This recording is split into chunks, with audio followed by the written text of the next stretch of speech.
Bismillahirrahmanirrahim. Assalamualaikum warahmatullahi wabarakatuh. Pemirsa, alhamdulillah bertemu kembali dengan saya Muhammad Lutfi Khairuddin. Saat ini kita akan membahas satu tema yang saat ini sedang ramai dibicarakan begitu, yaitu tentang ijazah begitu. Nah, apakah kemudian ijazah ini memiliki suatu korelasi begitu dengan kesuksesan hidup seseorang ketika pendidikannya sudah tinggi begitu, memiliki ijazah, baik itu ijazah S1 misalnya, kemudian S2, S3 ya, jadi sarjana, magister, doktor gitu. Syukur-syukur kalau bisa menjadi profesor, guru besar, itu sudah menjadi sukses begitu. Nah, tentu akhir-akhir ini kita juga disuguhi oleh berbagai pemberitaan begitu tentang dugaan ijazah yang dimiliki oleh Presiden ke-7 Republik Indonesia, yaitu Bapak Joko Widodo, yang diduga oleh beberapa pihak itu tidak asli atau palsu. Nah, cuman kita nanti tidak membahas dalam sisi pro kontra soal itu, tapi dalam perspektif yang lain. Dan untuk membahasnya telah hadir di sebelah saya Profesor Dr. Kiai Haji Imam Suprayogo, seorang guru besar yang saya meyakini pemirsa sudah tahu semua dan tidak perlu kembali saya perkenalkan. Assalamualaikum Prof. Imam. Waalaikumsalam warahmatullahi wabarakatuh. Sehat Prof? Alhamdulillah sehat. Alhamdulillah. Nah, langsung saja untuk menyingkat waktu Prof. Jadi saat ini rame ini Prof soal ijazah ini Prof. Yang di berbagai pemberitaan ini ijazahnya Presiden ke-7 Republik Indonesia Pak Joko Widodo, Pak Jokowi ini. Ada beberapa pihak menduga itu ijazahnya tidak asli alias palsu begitu, yang mana tentu tidak melalui prosedur akademik, artinya sampai kemudian lulus begitu diduga palsu. Nah, itu menurut pandangan Prof itu seperti apa? Karena memang beberapa pihak juga ini kan pro kontra begitu di masyarakat begitu. Ada yang menyatakan bahwa ijazah beliau itu juga asli dengan bukti-bukti memang pernah kuliah begitu ya Prof ya. Beliau ini di Fakultas Kehutanan Universitas Gadjah Mada atau UGM. Tetapi juga ada beberapa pihak yang meragukan begitu dengan berbagai argumen yang juga bisa dikatakan itu logis begitu ya. Nah, tentu kita tidak dalam posisi di pihak pro maupun yang kontra, tetapi apakah memang karena ini tuntutan zaman juga pendidikan, sesungguhnya ijazah ini pentingnya seperti apa itu Prof dalam saat ini begitu, terutama dalam kehidupan modern seperti ini kita memang dituntut memiliki pendidikan yang tinggi begitu, pendidikan formal. Kita mau kerja, kita mau jadi pejabat misalnya katakanlah, apalagi ini presiden, termasuk menjadi di bawahnya seperti gubernur, bupati, wali kota, camat, pegawai negeri sipil atau aparatur sipil negara itu dituntut memiliki ijazah begitu, minimal ijazah ini, ijazah itu begitu. Nah, saya minta Prof Imam untuk bisa mengeksplor terkait persoalan ijazah ini, kemudian juga seberapa penting sesungguhnya ijazah ini, dan apakah kemudian orang yang memiliki ijazah itu sudah pasti sukses, memiliki kemampuan, memiliki kapabilitas yang memadai sesuai dengan ijazah yang disandangnya. Monggo Prof Imam untuk memberikan pencerahan kepada pemirsa, khususnya masyarakat di Indonesia begitu. Terima kasih. Assalamualaikum warahmatullahi wabarakatuh. Waalaikumsalam warahmatullahi wabarakatuh. Persoalan yang Mas Lutfi ajukan ini persoalan yang berat karena lagi terjadi polemik ya, polemik di tengah-tengah masyarakat. Kalau kita ngomong apa adanya dikira lalu kita ini membela atau pro satu kelompok, lalu tidak pro pada kelompok yang lain. Padahal saya ini kepinginnya itu jangan saling berbantah, jangan berdebat, konflik, bertengkar yang berlama-lama begini.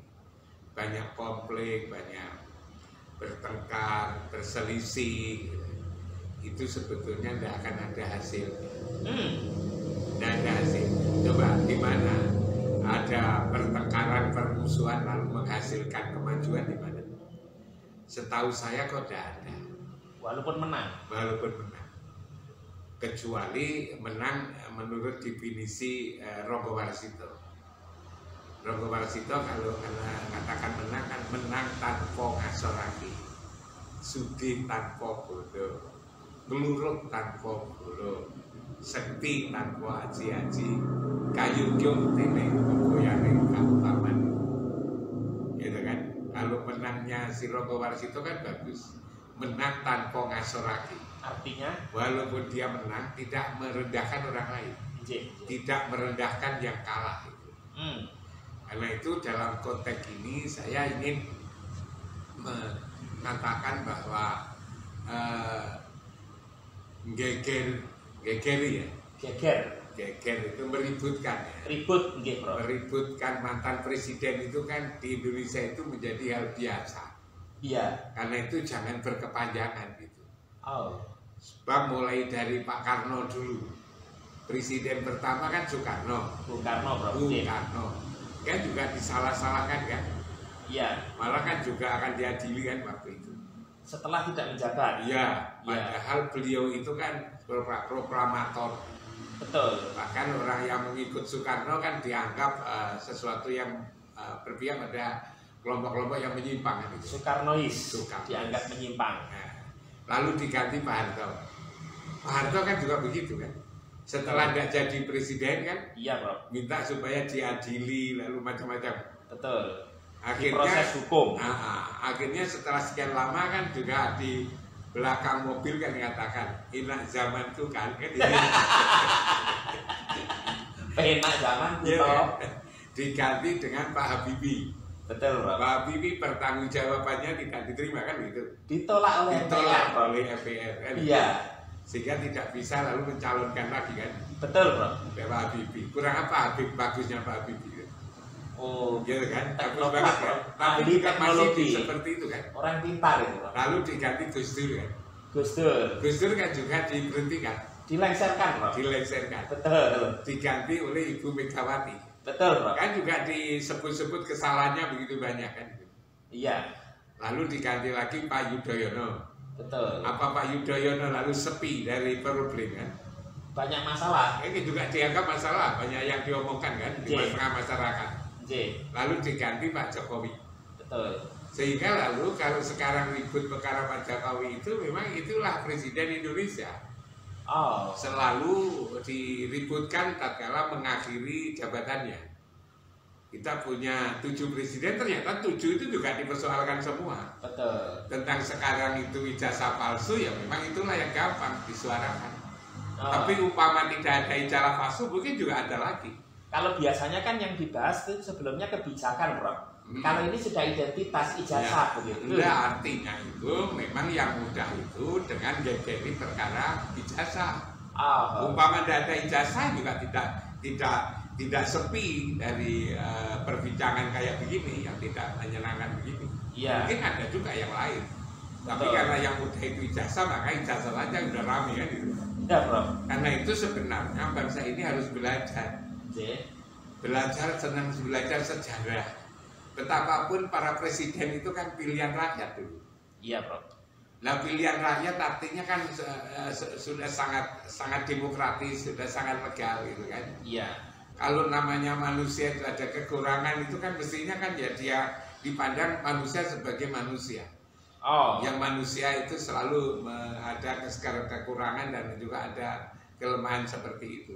Itulah sebabnya ketika saya jadi rektor, saya mengajak mahasiswa saya, warga kampus saya, mahasiswa, dosen, karyawan, ayolah jangan kita ini dalam sejarah memiliki sejarah bahwa pemimpin-pemimpin kita itu buruk. Pemimpin-pemimpin kita itu yang kita lihat hanya kelemahannya. Nah, kalau pemimpin kita kelemahan, toh yang memilih juga kita semua, apa artinya? Artinya kita juga lemah. Maka di Jawa itu kan ada ada pepenget ya, ada pelajaran yang begitu bagus. Falsafah. Mendem jeruk, mikul dur, mendem jeruk kan bagus sekali. Ajaran dari leluhur kita ini kan bagus sekali. Mikur dur, mendem jeruk gitu kan. Yang artinya Prof? Yang artinya itu, ya yang salah-salah itu hendaknya dipendem lah. Oh. Hendaknya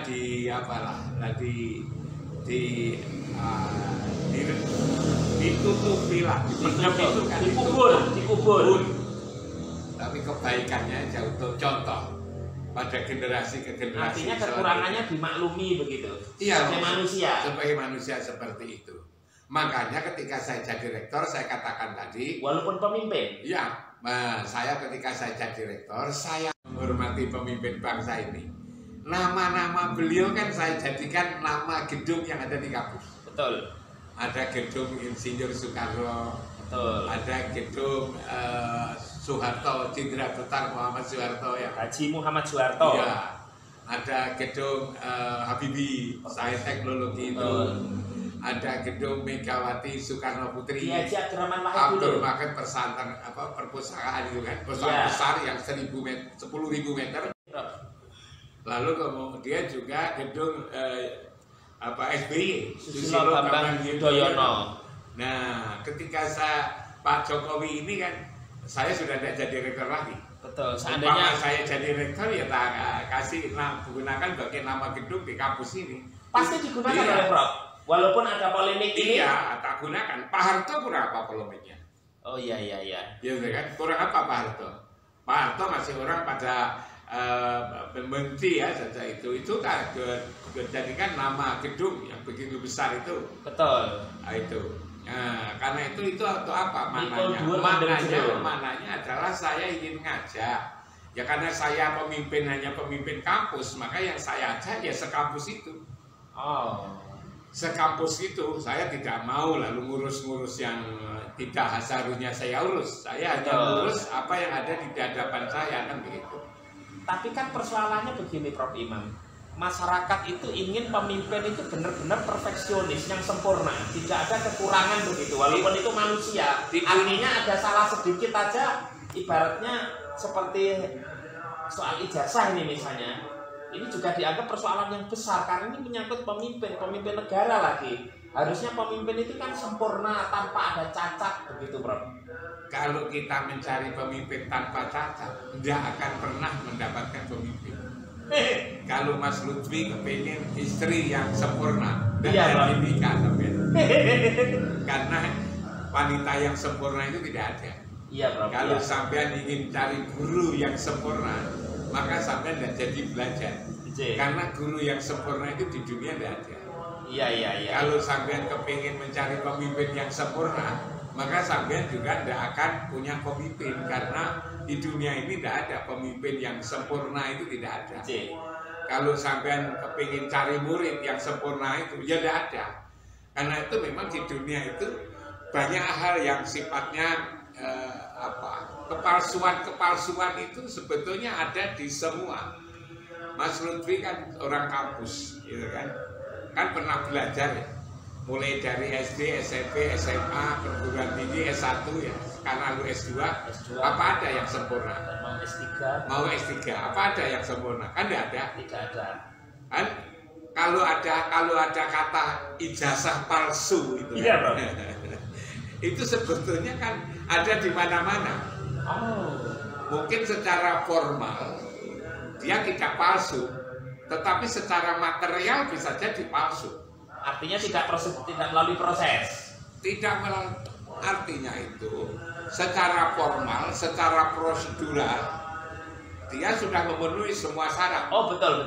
Tapi secara esensi dia juga palsu bisa.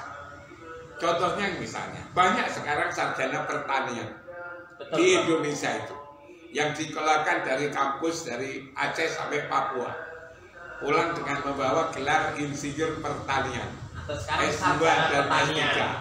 Tapi coba kan belum tentu kan bisa bertani.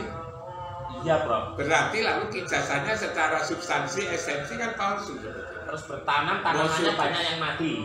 Sudah dilabeli sarjana. Artinya ahli. Kok lalu dia tidak menggambarkan adanya keahlian pada diri ini. Namanya kan palsu. Sarjana peternakan. Iya, Bro. Dia ngerti ternak. Bahkan dia juga tidak berani berternak. Oh. Sarjana Atau ekonomi. kalau beternak banyak yang mati, Bro. Banyak yang mati. Ayamnya misalnya. Ya kan? Iya. Sarjana ekonomi. Dia juga miskin kan itu kan? Padahal kalau kuliah ekonomi kan belajar untuk kaya. Kok miskin? Miskin. Ya. Banyak utang lagi. Nah itu kan secara prosedural Dia sudah melalui proses sudah akademik. tapi secara substansial kan banyak ini. Bahkan juga banyak kan, baik secara prosedural Iya, Bro. maupun secara esensial ya, Iya. substansial. Menarik ini. Semuanya juga palsu kan. Ada perguruan tinggi yang wisuda, Iya. gitu kan, sarjana, padahal dia tidak pernah kuliah. Itu dipalsu, itu kan palsu. Betul, Bro. Dan itu dilakukan secara terbuka. Jadi sebetulnya di dunia ini kepalsuan termasuk pendidikan itu banyak sekali, tidak terbatas. Banyak orang yang skripsinya palsu, tesisnya palsu, research-nya palsu, menjadi profesor tulisan-tulisannya palsu yang disebut dengan plagiat. Dan itu banyak, dan itu dilakukan oleh S2, oleh S3 dan juga oleh profesor. Betul. Begitu banyak. Karena itu sebetulnya kita harus malu sebetulnya bangsa ini gitu kan. Bagaimana kita kok tenggelam di dunia kepalsuan ini. Iya. Karena itu caranya gimana untuk mengatasi itu? Ayolah kembali kepada diri kita masing-masing.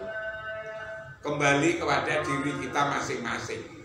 Daripada kita menuduh orang lain palsu. Dengan cara apa, Bro? Kembali ke diri masing-masing. Ya berintrospeksi. Jangan-jangan diri kita ini juga diri yang palsu. Iya, perlu sabar, Bro. Jangan-jangan kita sholat yang palsu. Iya. Jangan-jangan agama kita ya beragama secara palsu. Palsu secara substansi, Bro. Secara Ya? esensi. Namanya beragama, tapi masih nyalah-nyalakan orang lain. Menyesat-nyesatkan orang lain. Betul. Beragama tetapi tidak lihat dirinya sendiri. Sudah seberapa jauh kita memilih diri kita menjadi orang baik. Betul. Tapi malah justru menilai orang lain. Iya. Orang lain dikatakan salah, orang lain dikatakan jelek, orang lain dikatakan sesat. Apa dirinya tidak sesat? Padahal dengan kita mengatakan bahwa orang lain sesat itu sebenarnya itu sudah sesat. Betul. Makanya itu menurut hemat saya, ayolah jangan melihat spion. Lihatlah kaca di depan. Bangsa ini sebetulnya yang diinginkan apa? Bangsa ini yang diinginkan adalah kemakmuran, adalah keadilan, adalah kesejahteraan, adalah kedamaian dan juga ketenangan. Termasuk kemajuan, Bro. Termasuk juga kemajuan. Batun warubun Iya, dan itu tidak bisa diselesaikan diraih dengan cara bertengkar, konflik, saling bermusuhan. Itu tidak ada ceritanya, Bro, ya. Kalau konflik kemudian terus maju begitu. Di mana itu ada maju, ada konflik lalu maju? Di mana itu ada konflik lalu maju? Yang namanya keluarga saja, suami istri konflik itu jadi bubar. Yang menderita anak-anaknya kan? Iya, Bro. Itu pada wilayah keluarga antara suami istri bertengkar, itu aja tidak boleh. Sebab apa? Sebab ini jadi masalah. Maka lalu kita runding, kita ngomonglah yang baik-baik, lalu kita saling untuk memaafkan dari hal seperti ini, lalu kita sepakat, ayolah yang selesai, yang sudah itu kita sudahi saja. Betul. Toh yang namanya kepalsuan ini milik kita semua. Oke, Prof. Nanti setelah ini kita break dulu, nanti nyambung Prof ya setelah sholat. Cuman begini, Prof. Tadi Prof menyampaikan kepalsuan secara esensi. Artinya seorang sarjana, magister, doktor misalnya pertanian, peternakan, tapi ternyata dia tidak menguasai ilmu itu. Demikian pula sebaliknya, menurut Prof, apa juga ada, Prof?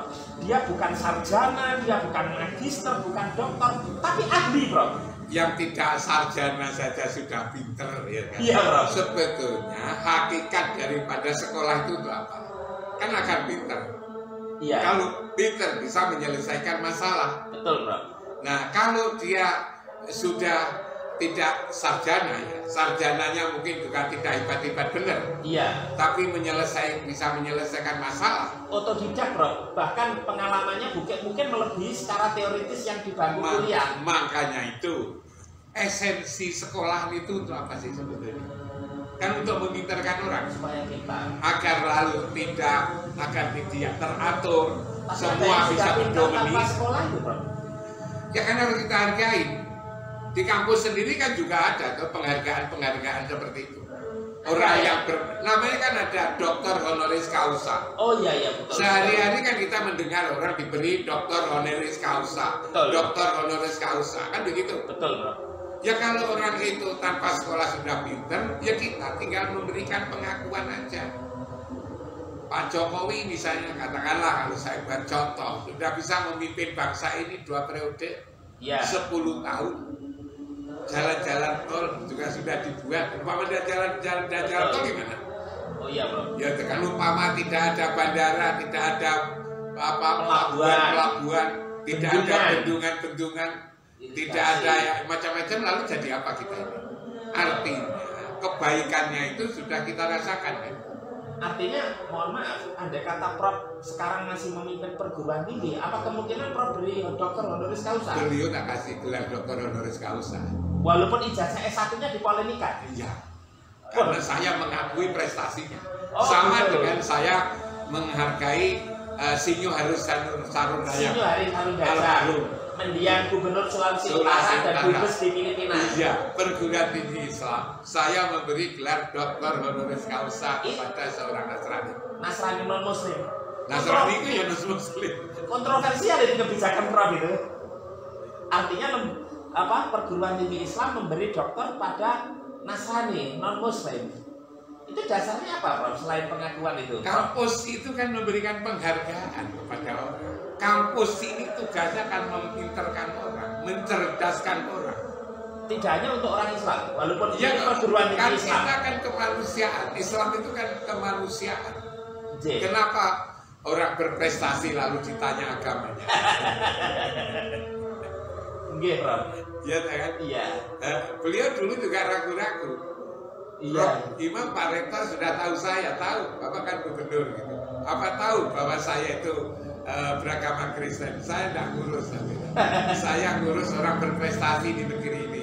Siapapun yang berprestasi, saya akui prestasinya. Saya hargai. Artinya kebijakan Prof Imam Suprayatna itu out of the box. Jadi perguruan tinggi Islam memberikan doktor kepada orang di luar Islam, begitu. Beliau waktu itu kan saya gali gelar kepemimpinan masyarakat Majemuk. Oh iya. Ilmunya itu adalah bidang kepemimpinan masyarakat Majemuk. Berdasarkan pengalaman beliau memimpin Sulawesi Utara. Ketika dia memimpin Sulawesi Utara, ketika memimpin Maluku Utara, Betul, ketika sebagai memimpin penjaga. Ambon. Betul. Waktu awal-awal itu Maluku Utara. Kita kan kita ini kan mencari cara bagaimana menjadikan pemimpin-pemimpin yang bisa memimpin masyarakat Majemuk kan susah. Iya. Nah beliau sudah melakukan tanpa diajari sudah bisa melakukan itu. Kan tinggal kita mengakui saja. Baik, Prof. Mau mengakui aja kok nggak bisa. Baik, Prof. Nanti Makasih. bersambung setelah ini. Nah, menarik sekali yang disampaikan Prof Imam tadi bahwa seseorang yang memiliki ijazah formal pun ternyata tidak semuanya memiliki kemampuan, memiliki kapasitas, esensinya begitu terkait keilmuan yang dia punya begitu ijazah. Kemudian juga tadi yang lebih menarik lagi dan barangkali mungkin akan menjadi kontroversial, Prof mengatakan andai Prof masih menjadi rektor, dalam hal ini rektor Universitas Islam Negeri UIN Maulana Malik Ibrahim Malang, Prof akan memberikan doktor honoris causa kepada Presiden ke-7 Republik Indonesia Pak Jokowi, walaupun ijazah sarjananya aja menjadi polemik. Nah, ini tentu menarik begitu, luar biasa begitu. Nah, kemudian juga bagaimana Prof melihat saat ini kan kalau bicara tuntutan zaman, sekarang segala sesuatu kemampuan itu diukur dengan satu lembar yang namanya ijazah. Satu lembar atau barangkali lebih begitu. Kalau dia memiliki ijazah itu dianggap memiliki kompetensi, Prof. Bahkan untuk menjadi menduduki posisi tertentu, menduduki jabatan tertentu itu harus memiliki yang namanya ijazah. Walaupun Prof tadi menyatakan esensinya itu Belum tentu begitu. Bahkan tidak sedikit orang yang tidak memiliki ijazah tapi kemudian otodidak dengan pengalaman, dengan praktek yang sudah dilakoni sehari-hari, itu sudah bahkan lebih pintar begitu dari yang memiliki ijazah. Nah, kalau menurut hemat Prof itu sesungguhnya melihat ijazah itu apakah kemudian tetap penting itu, Prof? Kalau bicara tuntutan zaman tentu penting itu. Kan banyak orang yang pintar tanpa memiliki ijazah itu, Prof. Monggo, Prof. Ya, menurut hemat saya ijazah itu ya memang penting ya. Oh, kalau orang tidak punya ijazah kan pada umumnya gitu kan. Itu ya tidak dianggap punya kemampuan yang terstandar itu. Iya. Tapi persoalannya tidak semua orang yang punya ijazah juga menggambarkan kemampuannya, menggambarkan apa yang ada pada ijazah itu. Karena itulah maka kalau saya mencari tenaga gitu, kalau perguruan tinggi kan dosen, ya saya tidak hanya lihat ijazahnya saya lihat, tetapi juga saya lihat kemampuannya seberapa di tengah-tengah masyarakat yang banyak sekali punya ijazah tapi tidak punya kemampuan sebagaimana ijazah yang dipegangnya itu. Maka mesti harus diwawancara atau lakukan tes, lalu juga apa kan begitu. Performance testnya itu bagaimana penampilan itu saya itu. Bahkan juga track recordnya pernah melakukan apa kan. Tapi kalau menurut saya sebagai orang yang pernah ya begitu merasakan betapa beratnya mengantarkan seseorang menjadi ahli, berat mengantarkan seseorang menjadi ahli itu kan berat. Iya. Lalu kemudian ada orang yang tanpa diantar sudah ahli, maka kan tinggal menghargai saja. Orang yang tidak lewat diantarkan dengan capek-capek tapi dia sudah pinter, ya otomatis kita mesti hargai aja. Karena itulah di kampus ada istilah, ada doktor honoris causa itu, dokter penghargaan, penghargaan karena kemampuan yang diraih tanpa lewat pendidikan itu. Karena itu sebetulnya tidak ada salahnya. Makanya saya katakan tadi, saya lihat kemampuan Pak Jokowi kan luar biasa, dan itu kan juga sudah diakui oleh masyarakat itu, bahwa Pak Jokowi pernah melakukan hal yang banyak sekali untuk bangsa ini. Karena itu apa salahnya itu lalu kemudian kita mengakui beliau itu kan, gitu. Tetapi begini Prof Imam, barangkali Prof juga sudah memahami bahwa proses untuk menjadi kepala negara, kepala pemerintahan dalam hal ini Presiden Republik Indonesia khususnya waktu itu kan tentu melalui proses politik. Jadi proses politik itu kan ada yang kemudian mendukung, ada yang tidak begitu. Kemudian juga dalam masa kepemimpinan begitu. Barangkali juga ada yang merasa resisten begitu, Prof. Artinya ini juga tidak lepas dari faktor yang namanya politik begitu, Prof. Sehingga ada satu celah yang tadi Prof katakan misalnya soal ijazah. Ya kemudian ini apalagi ini sudah tidak lagi menjabat begitu, akan terus dibicarakan, disoal ya, dipersoalkan terus begitu. Saya kan tadi mengatakan pimpinan bangsa ini, pemimpin bangsa ini sejak nomor pertama sampai terakhir itu kan selalu diributkan di akhir masa jabatan. Mulai Soekarno, Pak Harto, lalu Pak Habibie, kurang pintar Pak Gus Dur, lalu Bu Mega, Pak Yudhoyono, kan diributkan semua. Saya ingin ngajak lah, ayolah bangsa ini jangan punya sejarah selalu pemimpinnya itu setelah tidak jabat lalu diributkan seperti itu. Kita melihat manusia itu harus secara utuh. Utuh itu bahwa manusia itu ada kebaikannya dan ada kejelekannya. Maka Gajala mengatakan mendem dur, mikul dur, mendem jero. Kenapa ini tidak kita laksanakan? Sehingga bangsa kita ini tidak harus selalu menyalahkan pemimpin bangsanya. Kalau seperti ini lalu diwariskan dari generasi ke generasi kan menjadi sejarah buruk. Bisa jadi nanti bangsa ini, generasi ini tidak percaya sama pemimpinnya. Dan ini tidak sehat, Prof, ya? Tidak Bagi sehat. kehidupan berbangsa bernegara. Itu tidak sehat. Pemimpin itu tidak sehat.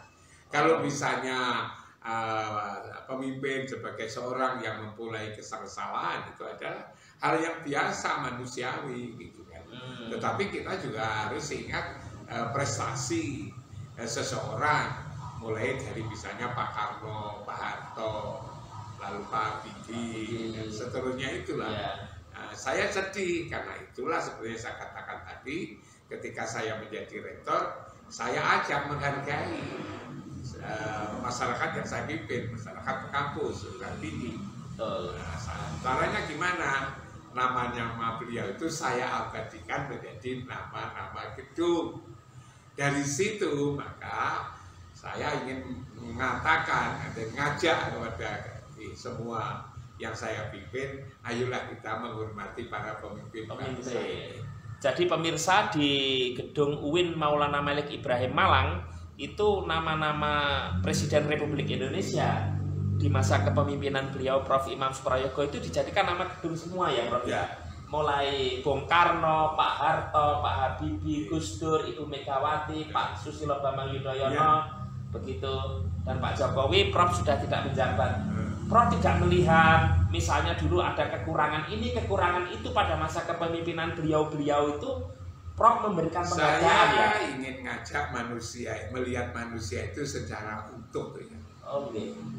Secara utuh itu ya manusia itu ya kalau malam ya tidur ya. Kalau lapar ya makan. Betul. Kalau lalu capek ya istirahat gitu. Betul. Juga melakukan kekeliruan, tapi juga banyak kebaikannya. Jadi manusia itu harus kita lihat secara utuh gitu loh, secara utuh.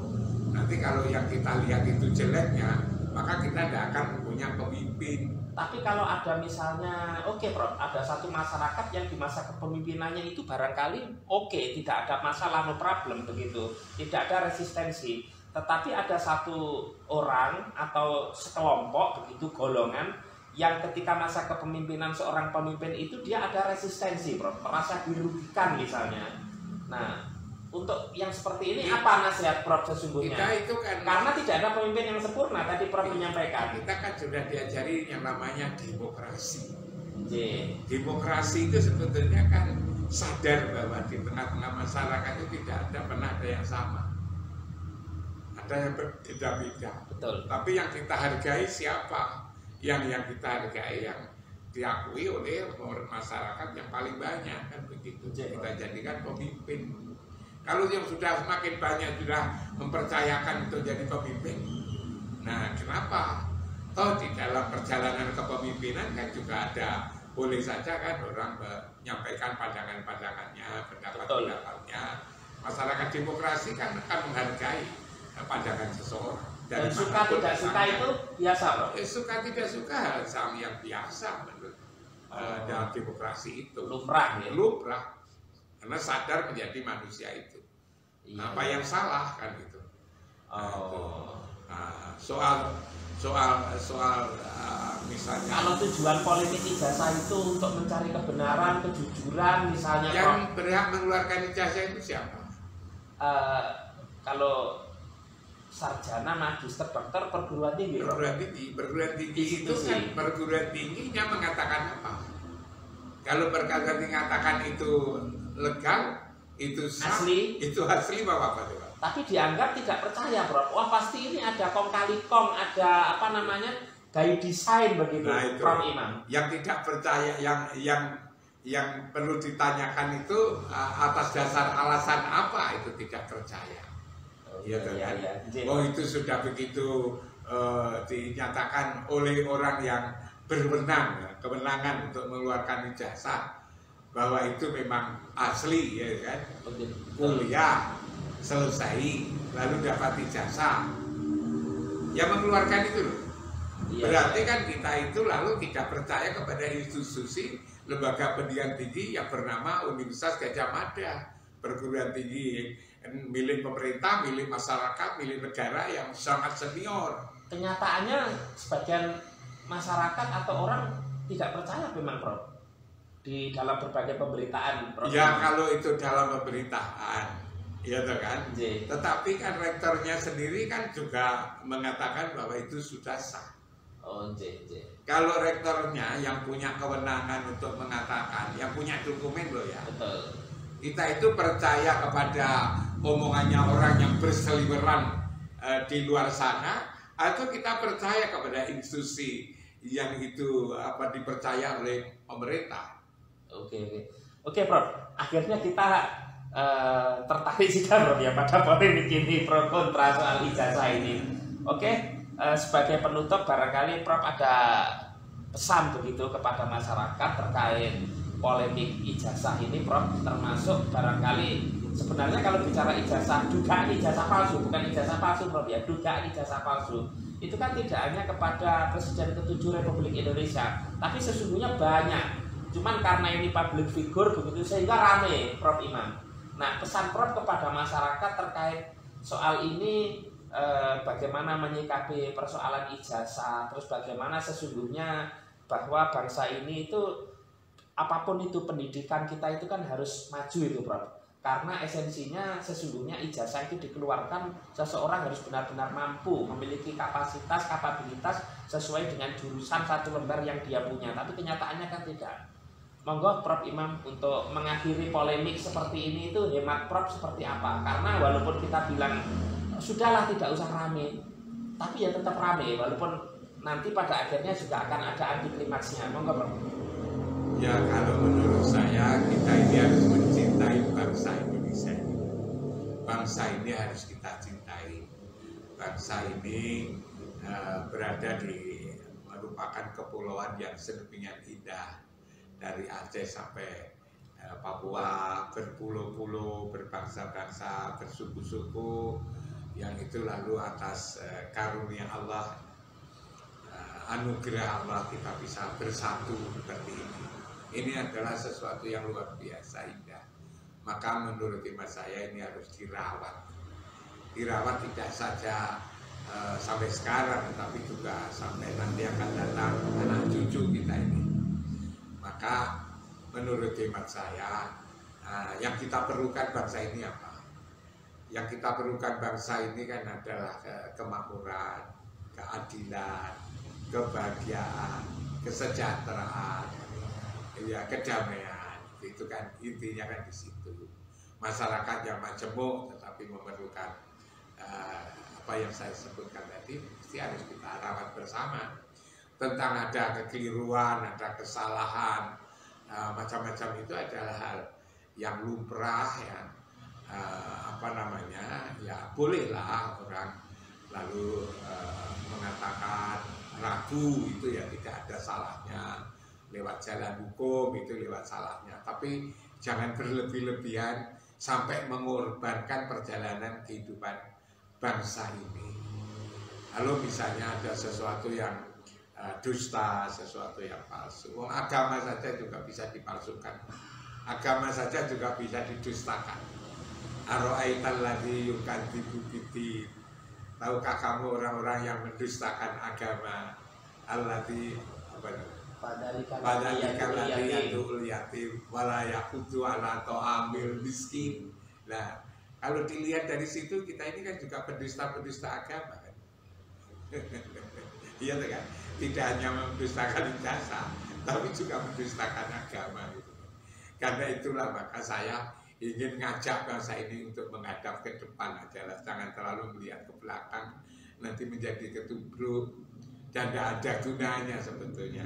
Katakanlah misalnya nanti kalau ketahuan bahwa ini palsu, apakah yang palsu hanya orang yang dituduh itu? Jangan-jangan dirinya juga palsu, jangan-jangan. Sebab manusia itu tidak ada yang sempurna itu kan. Kalau semua manusia tidak ada yang sempurna, yang menuduh palsu-palsu mungkin juga sisi-sisi tertentu juga palsu. Karena itu maka dalam perjalanan hidup menuju kembali kepada Tuhan, kita ini kan rame-rame bersama-sama menuju kembali kepada Tuhan. Maka menurut hemat saya konsentrasi kita adalah kembali menuju kembali kepada Tuhan ini yang perlu kita pikirkan. Kita terlalu sibuk mengurusi kepalsuan-kepalsuan orang lain. Jangan-jangan diri kita juga palsu sehingga kita tidak nyampe kepada tujuan perjalanan hidup kita dari Tuhan menuju kepada Tuhan lagi. Terima kasih. Terima kasih Prof. Imam atas pencerahannya dan semoga juga bisa memberikan pencerahan kepada masyarakat. Dan sekali lagi pemirsa, ini tidak dalam konteks terlibat dalam pro dan kontra itu, namun sebatas memberikan edukasi bahwa kita melihat sisi terang, sisi positif dari setiap permasalahan Prof ya yang ada dalam kehidupan berbangsa dan bernegara ini. Mudah-mudahan bermanfaat. Sekian, wassalamualaikum warahmatullahi wabarakatuh.